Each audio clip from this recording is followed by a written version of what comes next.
I'm here to talk about success. The first rule of success is to have a vision. You see, if you don't have a vision of where you go, and if you don't have a goal where you go, you drift around and you never end up anywhere. I mean, as you know, I was born in 1947 in Austria after the Second World War. So I was very fortunate that I stumbled on my vision. And I didn't really like Austria when I grew up. I couldn't wait to get out of there. I couldn't see myself becoming a farmer or a worker in a factory or anything like that. Even though my parents wanted me to stay there and have a normal life. But that was their vision, not mine. My vision was totally different. I felt that I was born for something special, for something unique, for something big.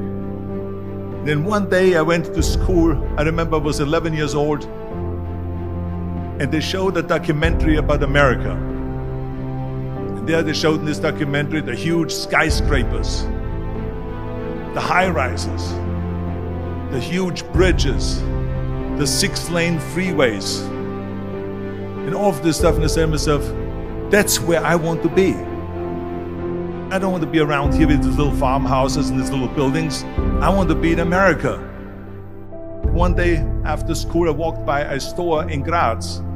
So I went inside and I looked around, and then I saw a magazine. I saw a bodybuilding magazine that had Reg Park on the cover. Reg Park was then a 3-time Mr. Universe.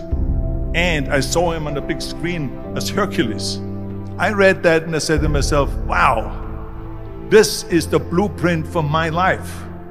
This is exactly what I want to do. I want to become a bodybuilding champion just like Reg Park. I want to get into movies just like Reg Park. And I want to make millions of dollars and be rich and famous just like Reg Park. Do you know how great it felt that I knew where I was going? Imagine the majority of people don't know where they're going. I knew where I was going, that I'm going to become this bodybuilding champion just like him. So it was just a question of how do you do it? I was so relieved, because when you have a goal, when you have a vision, everything becomes easy. So people always ask me, when they saw me in the gym in the pumping iron days, they say, why is it that you're working out so hard? 5 hours a day, 6 hours a day, and you have always a smile on your face. And I told people all the time, I said, because to me, I'm shooting for a goal. In front of me is the Mr. Universe title. So every rep that I do gets me closer to accomplishing that goal, to make this goal, this vision turn into reality. Every single set that I do, every repetition, every weight that I lift will get me a step closer to turn this goal into reality. So I couldn't wait to do another 500-pound squat. I couldn't wait to do another 500-pound bench press. I couldn't wait to do another 2,000 reps of sit-ups. I couldn't wait for the next exercise. At the age of 20, I went to London and I won the Mr. Universe contest as the youngest Mr. Universe ever. And it was because I had a goal. So let me tell you something, visualizing your goal and going after it makes it fun. You've got to have a purpose no matter what you do in life. You've got to have a purpose. 74% hate their job in America. Now, this is not much different when you come to Europe. The majority of people don't like what they're doing, because they're really not doing it because they didn't have a goal and they followed this goal. They just aimlessly drift around, and then all of a sudden there's a job opening, so they get that job because you have to work. But then when you work, it's a chore. It's work. It's not fun. So if you think about, only a quarter of the people really enjoy what they're doing in life. That is unbelievable if you think about it. So I felt so blessed that I knew what I was doing. It's like a medical student that studies and knows he wants to become a doctor. You know where to go. And the same thing is also in politics. I remember that in politics, I had a very clear vision that I will be the leader of California. That's as far as I could go because I was not born in America, so I could not run for president. So being the governor of the fifth largest state, I should say the largest state, the fifth largest economy in the world, was for me really the ultimate title, the ultimate accomplishment in politics. So even though people came up to me and says, why don't you go and run for something smaller, you're never gonna make it. I ran for governor, and then 2 months later I became governor of the state of California. Again, because I had a very clear vision what I'm gonna do with California. So that's rule number one, have a vision.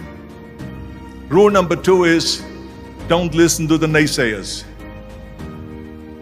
Don't listen to the naysayers.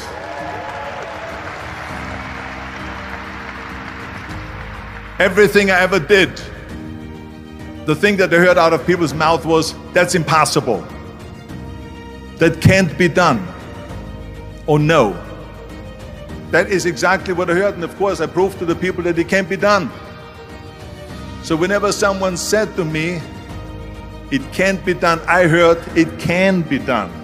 When they said no, I heard yes. And when they said it's impossible, I heard, it is possible. I'm a strong believer of what Nelson Mandela said, that everything is always impossible until someone does it. Well, I'm gonna be the one, I said to myself, I'm gonna do it and I'm gonna show it to them. Maybe it has never been done before. That's perfectly fine with me. But I'm gonna do it. And I did not listen to the naysayers. It's all about the hard work that you put in. I said to myself, in bodybuilding I worked out 5-6 hours a day. I'm gonna do the same thing now for acting. And of course I went to college to study English. I studied the accent removal, acting classes, and all of this stuff, all day long. I worked and I worked and I worked. And within a short period of time, I made one movie called Hercules in New York, which of course went right into the toilet. But it didn't discourage me. I still had the same vision. And then all of a sudden I did Streets of San Francisco. I did Stay Hungry and Pumping Iron and The Villain. And then all of a sudden I was asked by Dino De Laurentiis and by Universal Studio to star in Conan the Barbarian. And after I did Conan the Barbarian, the director at the press conference said to the press, the director was John Milius. He said to the press, if we wouldn't have had Arnold, we would have had to build one. So think about that. The very body that they said can never be sold because the time is wrong. A few years later, I'm doing Conan the Barbarian, and it was the #1 hit at the box office when it came out in the summer of '82. Think about that. And the director says, if we wouldn't have had his body, we would have had to build one. So all of a sudden, my body became an asset, not a liability. And the same thing was with Terminator. After we were finished filming Terminator, Jim Cameron said to the press, if Arnold wouldn't have had that accent and talked like a machine, I think the movie wouldn't have worked. So think about that. The body and the accent that they attacked was an asset. But I didn't listen to those losers. I didn't listen to them at all. It's just the reality of it is that you cannot listen to the naysayers. So this is a very important lesson for all of you. So when someone says, no, this is a stupid idea, you in your mind, you don't have to say it, but in your mind just say to yourself, you're an asshole. What do you know?